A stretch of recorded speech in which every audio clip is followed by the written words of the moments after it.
और राजा की कहानी। चलिए दोस्तों, चैनल को सब्सक्राइब करें, वीडियो को लाइक करें, वीडियो को दोस्तों के साथ शेयर कर दें। किसी जमाने में एक चोर था, वो बहुत बड़ा चतुर था।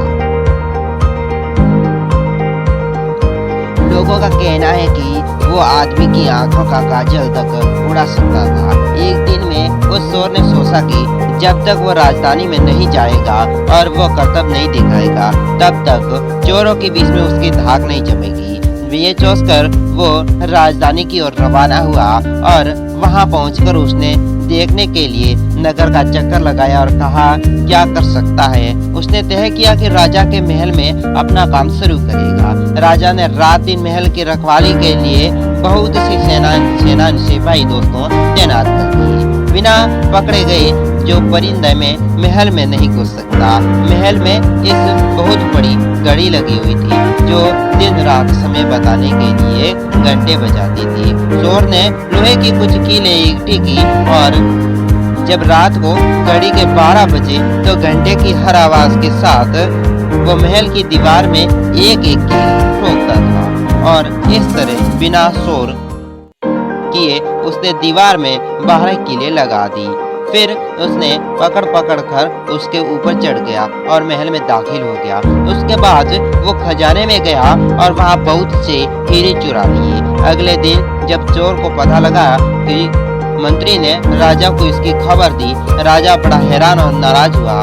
उसने मंत्रियों को आज्ञा दी कि शहर की सड़कों पर गश्त लगाने के लिए सिपाहियों की सख्त दूरी दोगुनी कर दी जाए। अगर रात में किसी समय को भी घूमने पाया गया तो चोर समझकर गिरफ्तार कर लिया जाए। इस समय दरबार में ये भी ऐलान कर दिया गया कि नागरिकों के बीच में चोर मौजूद था। उसे सारी योजना की ये बात का पता चल गया। उसे फौरन ये भी मालूम चल गया कि कौन से सभी सिपाही शहर में गश्त के लिए चुने गए हैं। वो सिपाही से डर गया और साधु का बना धारण करके सभी सिपाहियों की बावियों में जाकर मिला और उसने हर एक इस बात में उत्सुक थी कि उसका पति ही चोरी को पकड़े और राजा को इनाम दे।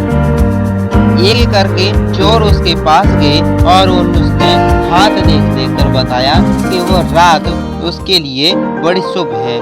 उसके पति की पोशाक में चोर उसके घर आएगा, लेकिन देखो चोर की इस घर के अंदर मत आने देना, ये नहीं तो उसमें दबा लेना और घर के चारे दरवाजे बंद कर देना और भले ही वह पति की आवाज में बोलता सुनाई दे तो उसके ऊपर जलता कोयला फेंकना और इसका नतीजा ये होगा कि चोर पकड़ में आ जाएगा। सारी स्त्रियां रात को चोर के आगमन की तैयारी हो रही थी और अपने पतियों को उन्होंने इसकी जानकारी नहीं दी थी। इस बीच में पति अपने गश्त पर चले गए और सवेरे 4 बजे तक पहरा देते रहे। हालांकि अभी अंधेरा था, लेकिन उस समय इधर कोई दिखाई नहीं दिया। तो उसने सोचा कि उस रात को चोर नहीं आएगा।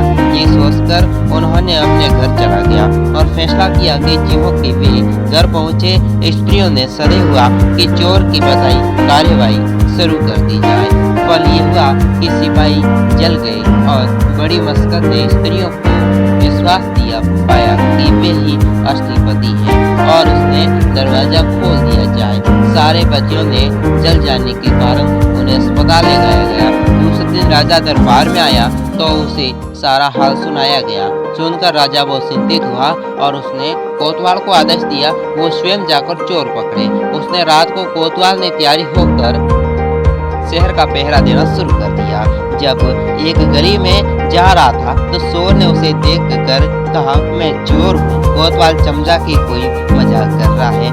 उसने कहा मजाक छोड़ो, अगर तुम चोर हो तो मेरे साथ आओ और मैं तुम्हें काट में डाल दूंगा। चोर बोला ठीक है, उससे मेरा क्या बिगड़ेगा, और वो कोतवाल के साथ काट में जगह पर पहुंचा।